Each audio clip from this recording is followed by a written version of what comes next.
My name is Alyssa, and I am 34 years old. I was once the Chief Technology Officer of Nexus Technologies, a company I built with my husband James over 8 years of marriage. That was before he fired me to promote his mistress. Little did he know I created the core code that powered our $8 million empire, and I kept one secret backdoor. When the final betrayal came, I had the perfect weapon for revenge. Before I tell you where this story goes, I would love to know where you are watching from. Hit that like and subscribe button if you have ever faced betrayal from someone you trusted completely. I graduated from Stanford University with a double major in computer science and mathematics. My professors always said I had a gift for programming, a natural talent that made complex code look like simple poetry. The tech world was my playground, and Silicon Valley was where I planned to make my mark. I met James at a tech startup conference in San Francisco 10 years ago. He was charismatic, ambitious, and had a vision for technology that complemented my own. While I could build almost anything with code, he knew how to sell it, how to translate technical jargon into value propositions that investors understood. We connected instantly over coffee during a breakout session, and what was supposed to be a 15-minute networking conversation turned into a 3-hour discussion about the future of cybersecurity. The problem with current security systems, I told him that day, is that they are reactive, not predictive. I have been working on an algorithm that can identify potential breaches before they happen. His eyes lit up with that entrepreneurial spark I would come to know so well. That could revolutionize the entire industry. Have you considered starting your own company? Within 6 months we were dating. Within a year we were business partners. We founded Nexus Technologies with complementary skills that made us the perfect team. I handled all the technical development and innovations, while James managed the business operations, sales, and investor relations. We worked 18-hour days in a tiny office space. We could barely afford surviving on ramen noodles and coffee, building our dream one line of code at a time. We are going to change the world, James would say every night before we went to sleep, even when we were exhausted and our bank account was nearly empty. The early days were hard, but exhilarating. I still remember our first major client, a mid-sized financial institution that took a chance on our security platform. The night we signed the contract, James proposed to me on the Golden Gate Bridge at sunset. "I want to build this company with you, and I want to build a life with you," he said, getting down on one knee with the San Francisco skyline behind him. "Both dreams are meaningless without you." We got married at a beautiful vineyard in Napa Valley. It was a small ceremony with just our closest friends and family. My father, who had always been skeptical about my decision to start a company instead of taking a safe job at Google or Microsoft, finally admitted that maybe I had made the right choice after all. "The way he looks at you, Alyssa," my father said during his toast, "that is a man who will always put you first." Our honeymoon was brief, just a weekend in Big Sur because we had a company to run. But those 2 days of disconnection from work, walking on the beach and making plans for our future remain some of my happiest memories. Nexus Technologies hit its first major breakthrough 3 years into our marriage. I developed a revolutionary cybersecurity platform that could not only detect but predict and neutralize threats before they materialized. The proprietary algorithm I created became the foundation of our success protecting data for financial institutions, healthcare systems, and eventually government contractors. Our client list grew, and so did our company. From just the two of us, we expanded to a team of 50, then 100 employees. We moved from our tiny office to a gleaming space in downtown San Francisco with floor-to-ceiling windows and our logo prominently displayed in the lobby.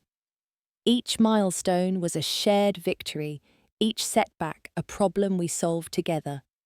We bought a beautiful home in the hills of Silicon Valley with a view of the bay and enough space for the family we talked about, starting someday when things slowed down.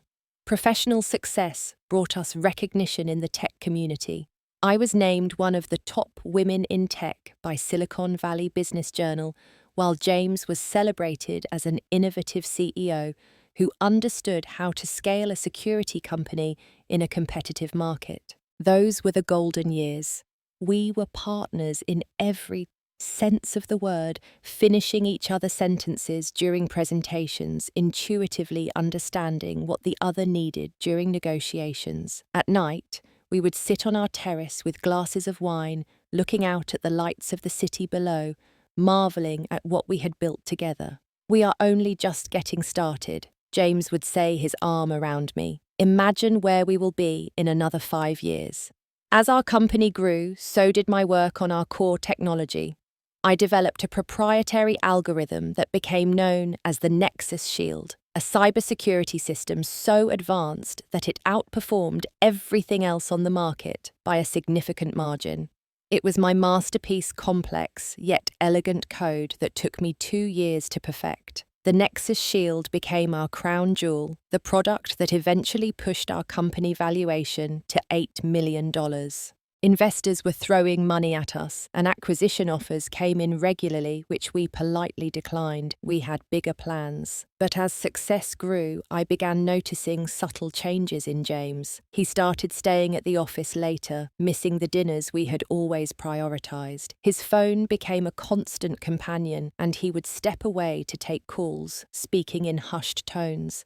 I told myself it was just the pressure of running a growing company, that we were both working harder than ever. I made a decision during this time that would later prove crucial. While the Nexus Shield was documented and understood broadly by our development team, I kept the master code's most critical components known only to me. It was not out of distrust, I told myself, but protection. In the wrong hands, the core algorithm could be exploited. It was my responsibility as CTO to safeguard our most valuable intellectual property. "Is it really necessary to keep parts of the code so restricted?" James asked once when he realized not even our lead developers had complete access. "Absolutely," I replied. "This is what makes us valuable. We need proper security protocols even within our own team." He agreed, never realizing that decision would eventually change everything. Everything changed when James hired Sophia as our new marketing executive. She had an impressive resume with experience at several tech giants and came highly recommended by one of our board members. Tall, confident, with perfectly styled blonde hair and a Stanford MBA, Sophia made an immediate impression on the entire team. I welcomed her warmly, excited to have another woman in our executive team. The tech industry was still predominantly male, and I had been pushing for more diversity in our leadership. "I have read so much about you," Sophia gushed during our first lunch together. "Your work on predictive cybersecurity algorithms is groundbreaking. I am really honored to be working with you." Her admiration seemed genuine, and we initially developed what I thought was a friendly professional relationship. I invited her to Women in Tech events, introduced her to my network, and spent time helping her understand our technology so she could market it effectively. The first board meeting after Sophia joined was when I noticed something off. I raised concerns about a potential security vulnerability that needed addressing before our next product release, suggesting we delay the launch by 2 weeks. "We cannot afford any delays in the current market," Sophia interjected. "Our competitors will use that window to get ahead. The vulnerability is theoretical at best, right?" Before I could respond, James jumped in. "Sophia makes an excellent point. The market positioning has to be our priority right now. Let us proceed with the launch as scheduled." I was stunned. In all our years working together, James had never dismissed my technical concerns so quickly, especially in favor of someone who had just joined the company and had no cybersecurity expertise. "James, this is not about market positioning. This is about protecting our clients' data," I argued. We can release a patch after launch if necessary, he replied dismissively, already moving on to the next agenda item. After the meeting, I tried to discuss it with him privately. Since when do we prioritize marketing over security that goes against everything Nexus stands for? I said. We need to be more agile, Alyssa. Sometimes you get too caught up in the technical details and miss the bigger business picture. He responded, checking his phone as he spoke. This became a pattern. James and Sophia began having frequent closed-door meetings that I was not invited to. Strategic decisions were made without my input, despite my role as co-founder and CTO. When I would walk by the conference room, I often saw them sitting close together, speaking in hushed tones that would abruptly change when I entered. James started changing in other ways too. He bought new suits, expensive cologne, and started going to the gym regularly. He claimed it was all about looking the part of a successful CEO, but he had never cared about that before. Our home life suffered. James was rarely home before 9 or 10 at night, always with the excuse of strategic planning sessions or investor meetings. When he was home, he was distant, constantly checking his phone, smiling at messages that he would quickly hide if I came near. "Is everything okay with us?" I finally asked one night, after he declined my suggestion of a weekend getaway to reconnect. "Of course," he said, looking surprised. "I am just focused on scaling the company right now. This is what we have always wanted, right? Why are you creating problems where there are none?" I felt gaslighted, but tried to trust him. After all, we had built this company and our marriage on mutual respect and shared dreams. Surely I was overreacting. Then came the text message I was never meant to see. James had asked me to use his phone to order dinner while he was in the shower, and a message from Sophia popped up on the screen. "Last night was amazing. Cannot wait to see you in Chicago next week. Our room is booked." My hands shook as I set the phone down. When James came out of the shower, I confronted him directly. "Are you having an affair with Sophia?" His face went through a series of expressions. Shock, guilt, and then carefully composed denial. "What are you talking about? Sophia and I are colleagues. We are going to Chicago for the cybersecurity conference. The whole team is going." "The whole team except she and me, apparently," I responded. "And why would you and Sophia be sharing a room?" "You are completely misinterpreting an innocent message. This is ridiculous, Alyssa. I thought you were above this kind of jealousy." I let it go that night, but I was not convinced. The next day, I called my best friend Megan and told her everything. "Something does not feel right, Megan.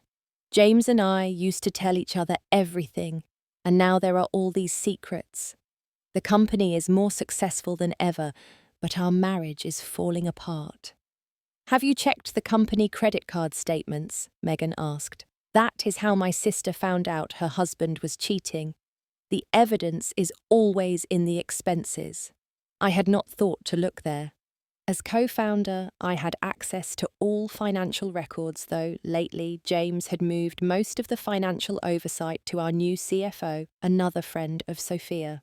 Meanwhile, at work, James became increasingly critical of my contributions, despite our technology being the foundation of our success. In meetings, he would highlight minor issues with my team's work, while lavishly praising Sophia's marketing initiatives. At our annual company party, James gave a speech thanking key contributors to our growth. He spent 5 minutes extolling Sophia's virtues and the transformative impact she had made in just 6 months.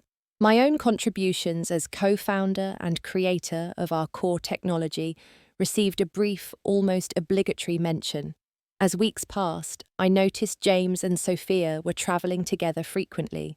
Chicago, New York, London, all for essential business meetings that somehow never required my presence, despite my role as CTO. Each time, James would return with expensive gifts for me, as if compensating for something. "I thought you would like it," he would say, watching me unwrap yet another bracelet or design a handbag I never asked for. "I would prefer your time and honesty," I would reply. but he would just sigh and say I was being difficult. The distance between us grew not just emotionally but professionally. The husband and business partner who once valued my input above all others now seemed to see me as an obstacle to his plans, whatever those might be. I just did not know yet how far he would go to remove that obstacle. The first concrete evidence came when I discovered hotel receipts and gift purchases on the company credit card that James had approved. A $5,000 stay at the Four Seasons in Chicago when the conference accommodation was at the Marriott. A Tiffany bracelet purchased in the hotel gift shop. Dinner for two at exclusive restaurants with bottles of champagne costing hundreds of dollars. When I questioned James about these expenses, his reaction was immediate hostility. Are you monitoring my spending now? These were legitimate business expenses for client meetings. I do not appreciate you checking up on me like I am some kind of child. These do not look like client meetings, James. They look like romantic dates. This is exactly why I have been keeping you away from the business development side. You do not understand how these relationships work. Sometimes you have to wine and dine the right people. People like Sophia? I asked pointedly. He slammed his hand on the desk. I am done with this conversation. I have a company to run. At work, the situation deteriorated further. Sophia had somehow taken over meetings I previously led. Strategy sessions for our technology roadmap, which should have been under my purview as CTO, were now being run by Sophia with James's blessing. We thought a fresh perspective would be valuable, James explained when I questioned why I had not been invited to a critical planning session for our next product release. A fresh marketing perspective on core technology architecture, I asked incredulously. He waved away my concern. Sophia has a broader business background than you realize. She consulted for several tech firms before joining us.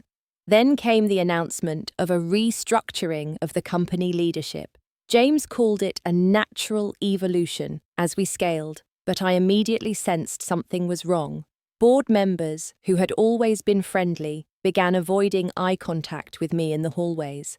Conversations would abruptly change topics when I entered the room. One evening, I stayed late at the office and noticed several board members in the conference room with James and Sophia. Through the glass walls, I could see a presentation with organizational charts. Curious and increasingly concerned, I found a pretext to walk by, catching just a glimpse of the slide on screen. It showed a revised executive team structure with a conspicuous absence, my position. That night, I used my administrator access to search through company emails, something I had never done before. I felt sick doing it, like I was violating the trust we had built, but I needed to know what was happening.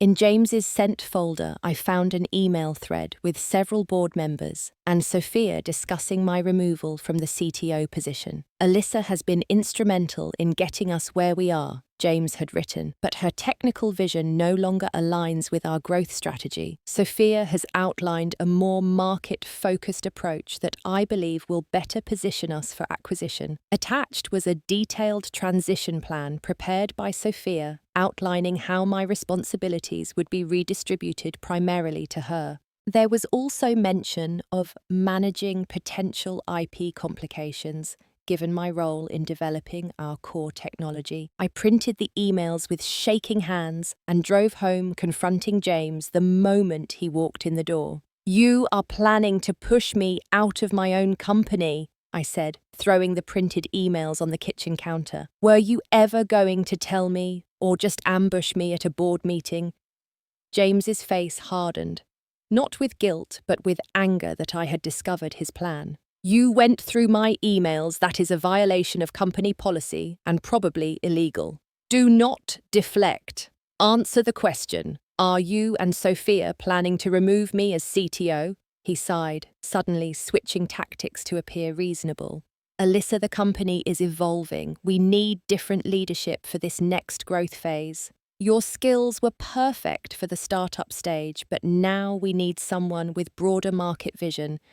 Someone like Sophia, your mistress." He did not even bother denying it this time. My personal relationship with Sophia is not relevant to business decisions. The board agrees that this restructuring is necessary. The board that you have been manipulating with half-truths, have you told them that Sophia has been inflating our marketing metrics to make her contributions look more valuable? I have seen the real numbers, James. His eyes narrowed. Be very careful about making accusations, Alyssa. This could get unnecessarily messy. It is already messy. You are sleeping with a colleague and planning to push your wife and co-founder out of the company we built together.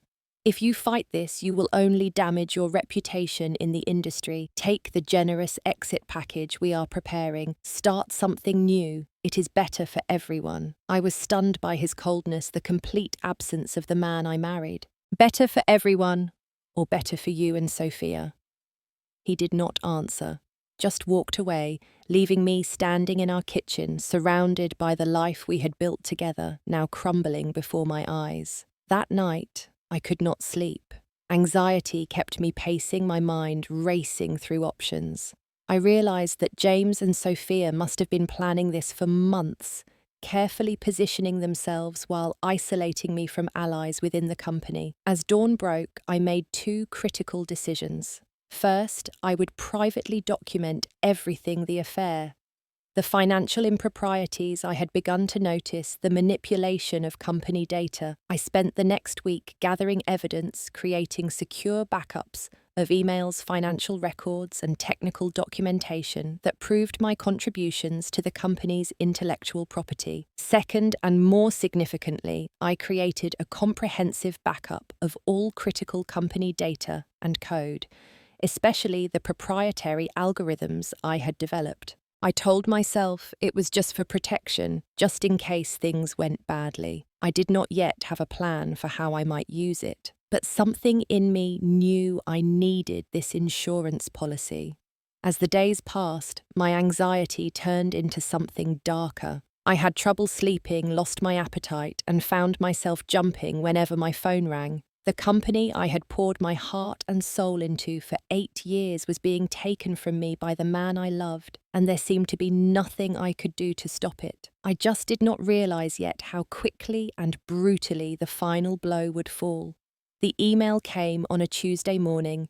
Emergency board meeting, 2 p.m. today, attendance mandatory. It was sent to all executives and board members, but oddly, the agenda was not attached as was our normal protocol. I called James, who did not pick up. I texted asking about the meeting's purpose and received a terse reply. Standard quarterly review, nothing special, but something felt very wrong. Board meetings were scheduled months in advance, never called suddenly, without explanation, and our quarterly review had taken place just 2 weeks prior. I spent the morning reviewing all my documentation and backing up final files to my secure private server, just in case. I even took a moment to look around my office, touching the awards on my wall, straightening the photo of James and me at our company launch party. There was a heaviness in the air I could not explain. At exactly 2 p.m, I walked into the boardroom and immediately knew every seat was filled except mine. James sat at the head of the table, Sophia to his right, in what had always been my chair. The board members avoided my eyes.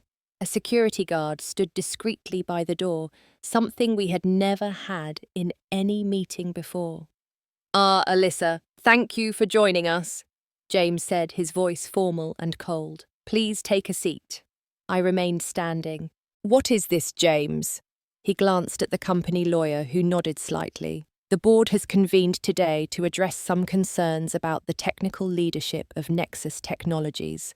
James began, his voice steady as if reciting a rehearsed speech. After careful consideration and review of recent performance metrics, we have unanimously decided that a change in technical leadership is necessary for the continued growth and success of the company. The room was silent. I looked at each board member, people I had worked with for years. Some I had considered friends. None would meet my gaze. Effective immediately, James continued. You are being removed from your position as Chief Technology Officer due to performance issues and strategic differences that have become irreconcilable. Performance issues, I repeated incredulously. Our technology is the reason this company exists. What specific performance issues are you referring to? The lawyer interjected. Ms. Bennett. We have documented several instances where your technical decisions have delayed product launches and created unnecessary costs. We can provide this documentation if needed. They were lying. I knew they were lying, but I also knew this meeting was not about truth. It was a formality. The decision had been made long before I walked into the room. And who will be taking over as CTO? I asked, already knowing the answer. James had the decency to look slightly uncomfortable.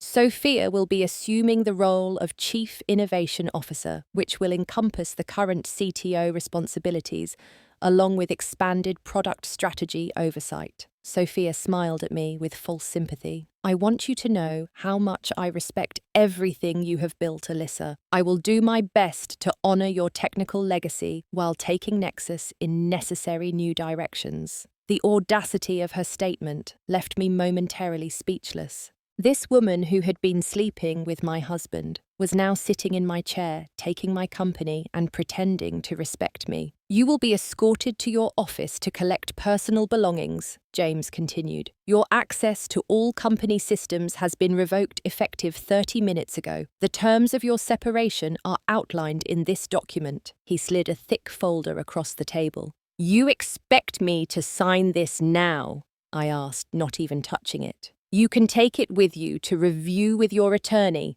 the lawyer said, but be advised that the intellectual property clauses are non-negotiable. All technology you developed during your employment belongs exclusively to Nexus Technologies. I looked directly at James. And what about our marriage? Is that being terminated today as well? The room grew uncomfortably quiet. Several board members shifted in their seats. We can discuss personal matters privately, James said stiffly. Why start now? I replied. You have clearly been discussing our personal matters with everyone here already. I picked up the folder and tucked it under my arm. I will have my lawyer review this. And James expect to hear from my divorce attorney as well. As I turned to leave, the security guard moved toward me, clearly instructed to escort me out. The final humiliation. That will not be necessary, I said to him. I know the way out of the building I helped design. I walked out with my head high through the open office where all our employees could see. Some looked confused, others avoided eye contact. A few seemed genuinely distressed. I had mentored many of them, helped build their careers. Now they watched as I was essentially marched out of the building. By the time I reached my car, my phone was already buzzing with text messages from colleagues asking what happened. There was also an email notification from our HR department confirming my termination and reminding me of my continuing obligations regarding company confidentiality and intellectual property. When I arrived home, another shock awaited me. A courier was at my door with legal documents. James had filed for divorce that very morning before the board meeting. The papers included claims to my company shares as part of our marital assets, despite the fact that I had founded the company with him and created its core technology. The coordinated precision of it all was breathtaking. They had planned everything down to the minute, executing my professional and personal destruction in a single day. That evening, as I sat alone in the house James and I had chosen together, industry news alerts began appearing on my phone.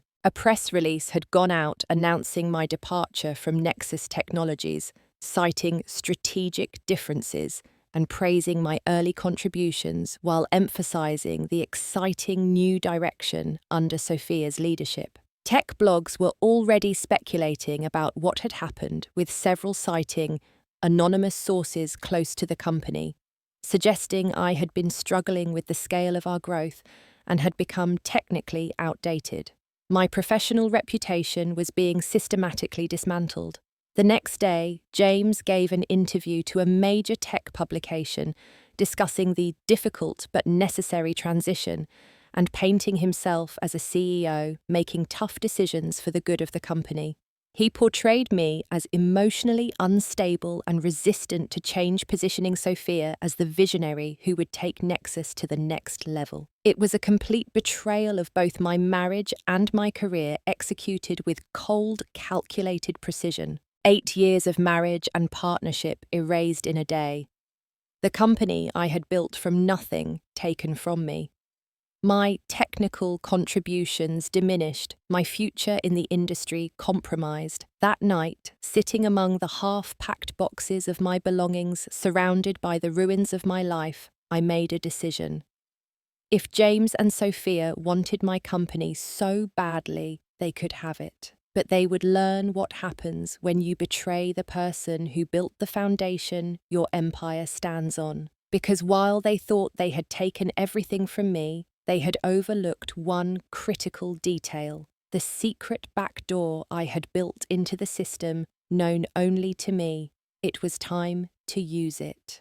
The weeks following my termination were the darkest of my life. I moved out of our home into a small apartment in Oakland, away from the Silicon Valley community, where James and I had been seen as a power couple. I could not bear the pitying looks, the awkward conversations, the industry gossip. I barely ate, hardly slept. My identity had become so completely intertwined with Nexus Technologies that without it, I felt hollow.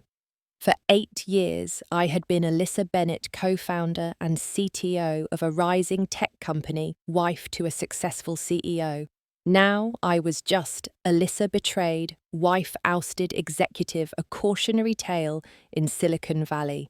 You need to get out of this apartment, Megan insisted 3 weeks after what I had come to call Black Tuesday. She had come over unannounced, finding me still in pajamas at 2 in the afternoon, surrounded by takeout containers and untouched job offer emails from competitors who smelled blood in the water. "I am not ready to face people," I said. "Then face yourself," she replied, pulling open the curtains I had kept closed for days. "You are not just the company you built, or the marriage you had. You were Alyssa, before all that, brilliant and strong. Find her again." Her words struck a chord. I had allowed Nexus, and by extension James, to become my entire identity. Without them, who was I? What did I want? As I slowly emerged from my depression, my thoughts turned increasingly to the back door I had built into the Nexus Shield system.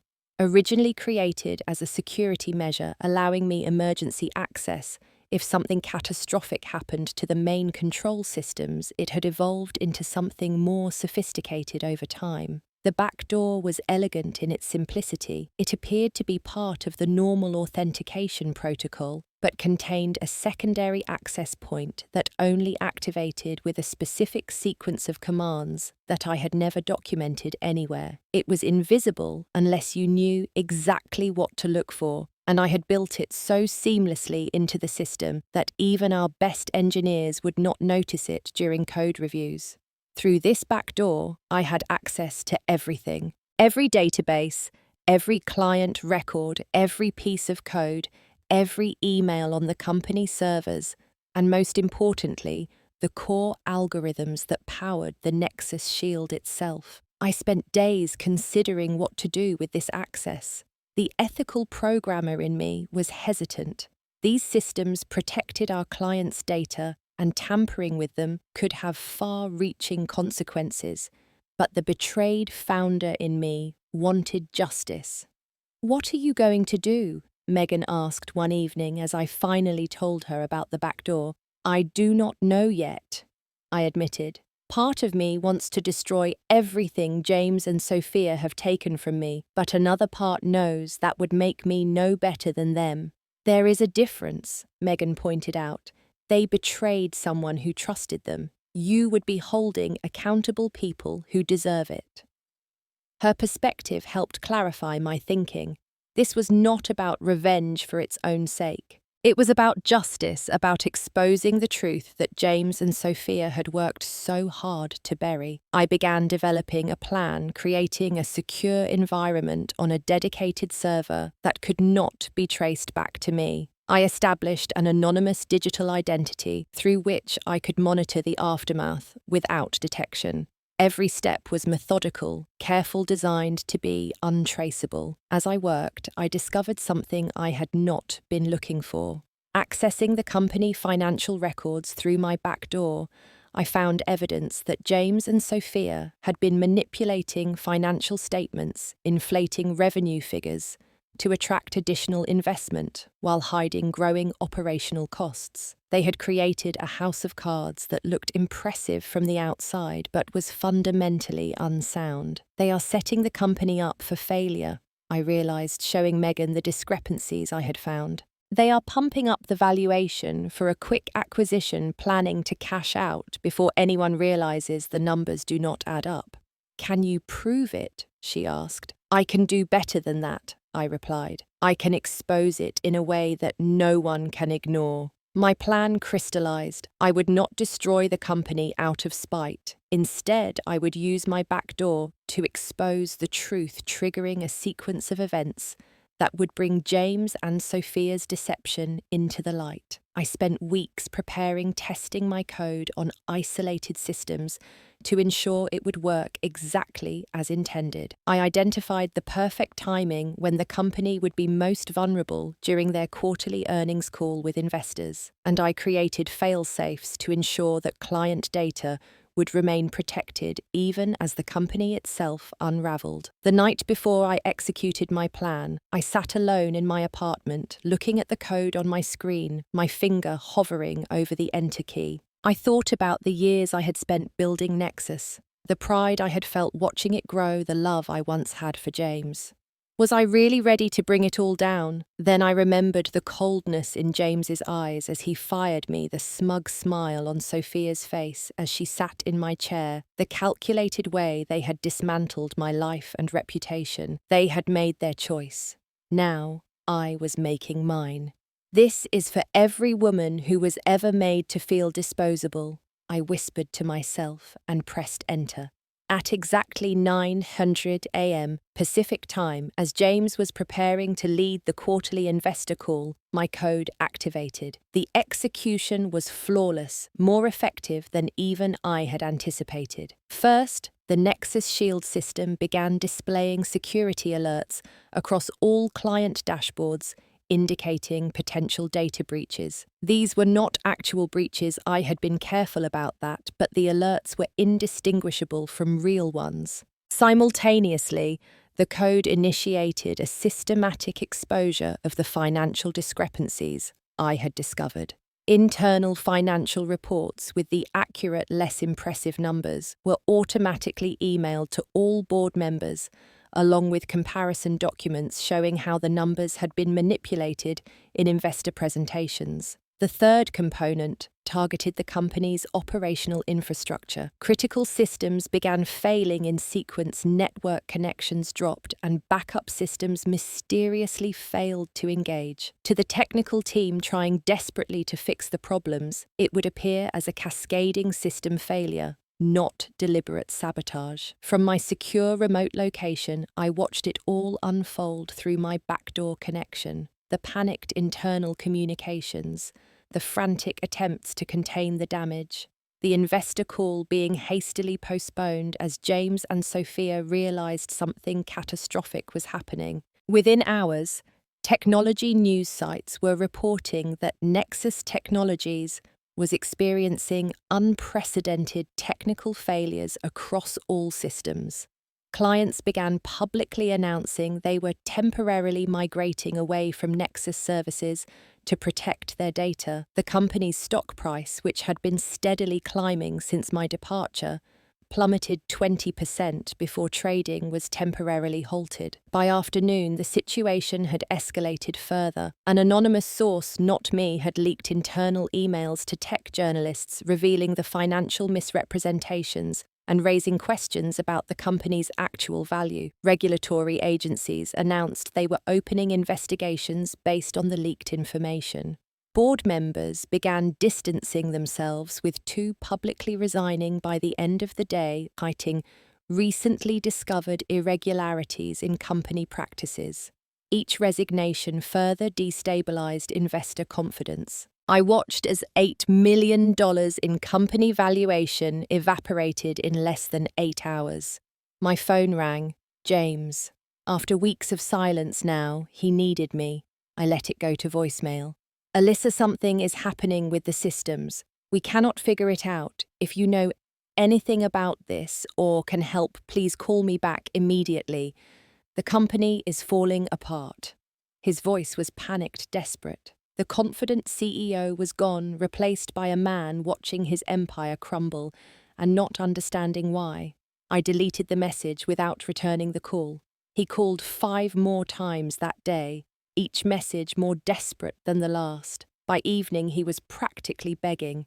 Alyssa, please, I know I hurt you. I know I made terrible mistakes, but there are hundreds of employees who will lose their jobs if Nexus fails. If you know anything that can help us fix this, I am begging you. I finally picked up on his 6th call. Hello, James. Alyssa, thank God. We need your help. Everything is failing. The Shield system is generating false positives everywhere, clients are fleeing, and somehow all our financial discrepancies were leaked. Do you know what might be causing this? I might have some idea, I said calmly. It seems like someone with intimate knowledge of the system architecture has exposed some truths you wanted to keep hidden. There was a long pause. Alyssa, did you do this? You always underestimated me, James. You thought the company was just your vision, that I was just the technical help. You never fully understood what I built. If you are behind this, you need to stop it now. You could be facing criminal charges.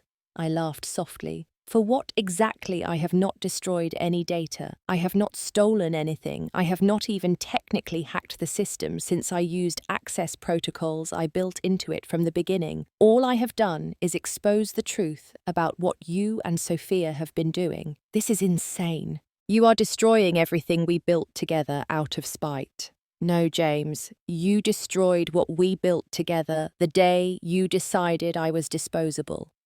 I am just making sure everyone knows exactly what kind of company Nexus has become under your leadership. I hung up, blocking his number. Let him panic. Let him feel a fraction of the helplessness I had felt. Over the next 24 hours, the situation for Nexus deteriorated further. Major clients publicly announced they were permanently moving their business to competitors, citing concerns about data security and management integrity. The stock continued its freefall when trading resumed. Tech industry analysts began publishing scathing assessments of the company's future prospects. One prominent blogger wrote, "The question is not whether Nexus Technologies can recover from this crisis, but whether there will be anything left to recover." The regulatory investigations expanded, with both the SEC and FTC announcing formal inquiries into the company's business practices based on the exposed financial manipulations. James and several other executives, including Sophia, were specifically named in the investigations.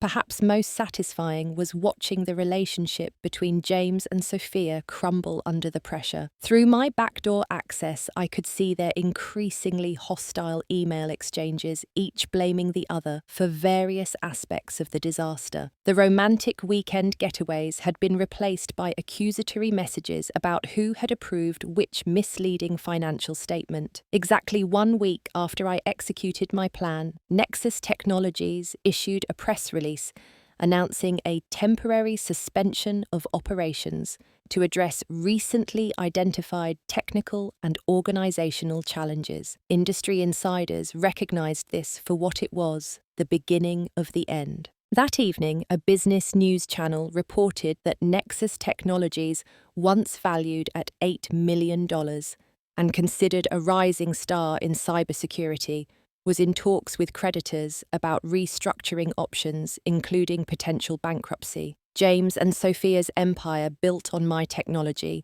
and their deception had collapsed completely.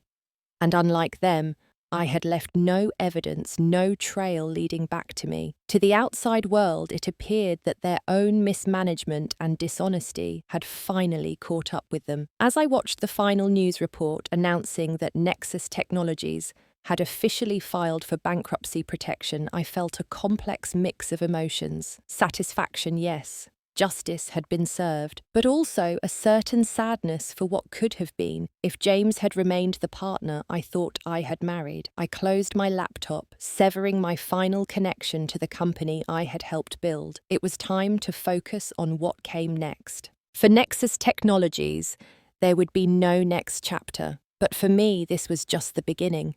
The collapse of Nexus Technologies made headlines in the tech industry for weeks. As I watched from a distance, I experienced conflicting emotions that I had not anticipated. There was satisfaction in seeing justice served, yes, but there was also grief for the company I had poured my heart into, for the employees who lost their jobs, for the marriage I had believed in. Is this what winning feels like? I asked Megan one evening as we sat on my small apartment balcony. Because it still hurts. Healing always hurts at first, she said wisely. You have lanced a wound, now comes the hard part, rebuilding. She was right. The revenge had been swift and complete, but it did not automatically repair what had been broken inside me. I still woke up some mornings reaching for James before remembering everything that had happened. I still felt a phantom connection to Nexus, checking industry news for mentions of the company out of habit. Rebuilding my identity, separate from both my marriage and the company, became my focus. Who was Alyssa without James? Who was I beyond the CTO of Nexus Technologies? These questions haunted me. The first step was acknowledging the pain. For weeks, I had channeled everything into planning my revenge, not allowing myself to fully process the betrayal. Now, with that task complete, the emotional fallout hit me full force. I cried for days, mourning not just what I had lost, but what I had been forced to become in response. I never wanted to be the person who destroyed something she helped build, I confessed to Megan. You did not destroy it, she reminded me. You exposed the truth. James and Sophia destroyed it with their actions. Slowly, I began to reconnect with other women in the tech industry, many of whom had experienced similar betrayals, if not quite so dramatically. Over coffee or wine, we shared stories of being undervalued, sidelined, or pushed out of companies we had helped create. Your story gave me courage, one woman told me. She had been a founding engineer at a startup that later marginalized her contributions. Watching Nexus implode after they pushed you out, it felt like cosmic justice for all of us. I had never confirmed my role in Nexus's downfall publicly, but in certain circles there were knowing glances, unspoken understanding. I became something of an underground legend among women in tech who had been wronged, though I was careful never to directly claim responsibility. 6 months after Black Tuesday, I launched a small consulting firm focused on ethical technology practices, emphasizing transparency and integrity in both code and business operations.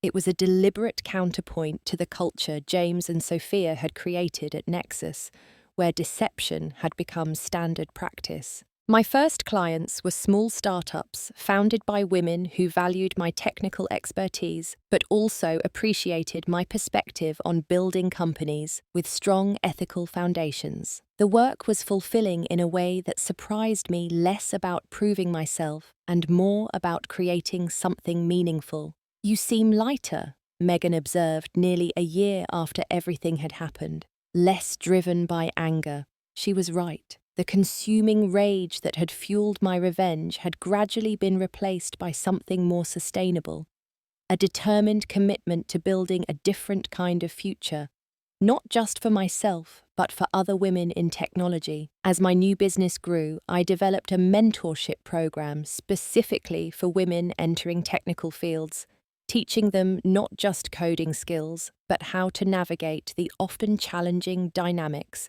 of male-dominated tech companies. I wanted them to be prepared in ways I had not been.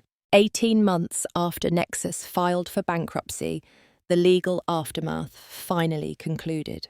After lengthy negotiations involving multiple attorneys, I received a settlement that acknowledged my contributions to the company's intellectual property. It was a fraction of what the company had once been worth, but it represented validation of my role as creator of the technology that had been at its core. Around the same time, I received an unexpected email from James. He had moved back to his hometown in Michigan, taking a mid-level management position at a regional IT firm. The mighty CEO had fallen far. "I owe you an apology," he wrote. "Not just for the affair with Sophia, which ended shortly after Nexus collapsed, but for taking for granted everything you contributed to our company and our marriage. I convinced myself that my business acumen was the secret to our success, when in reality, your technology was always the foundation. I lost everything because I forgot that. I hope someday you might forgive me not for my sake,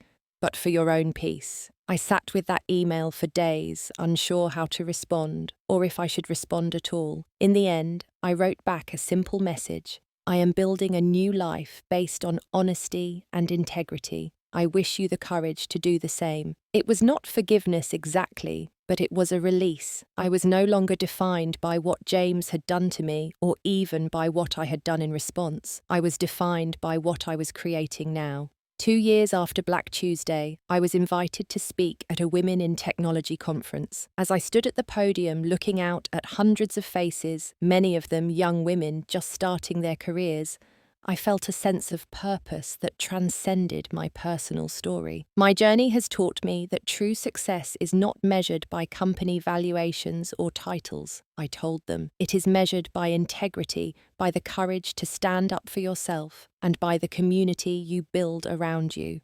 Technology is powerful, but the relationships we form and the values we uphold are what give that power meaning. After my speech, a young programmer approached me, her eyes bright with ambition and determination. "Your story changed how I think about my career," she said. "I always thought success meant making compromises, playing by their rules. You showed me there is another way." In that moment, I realized that losing everything I thought I wanted had led me to find what I truly needed: purpose, authentic connection, and the freedom that comes from living according to your own values, not someone else's expectations. The empire James and I built had crumbled, but from its ashes, I had created something more valuable, more lasting. Not a company valued in millions, but a life rich in meaning and relationships built on genuine trust. That night, I wrote in my journal, "Some victories look like losses at first. The greatest revenge is not destruction, but creation, building a life so full and purposeful that the betrayal becomes just one chapter in a much longer, more beautiful story." What about you? Have you ever had to rebuild after losing something that defined you? I would love to hear your stories in the comments below. If this resonated with you, please hit the like button and subscribe to hear more journeys of resilience and transformation. Share this with someone who might need to be reminded of their own strength today. Thank you for being part of my healing journey, and remember, sometimes our greatest challenges lead us to our truest purpose.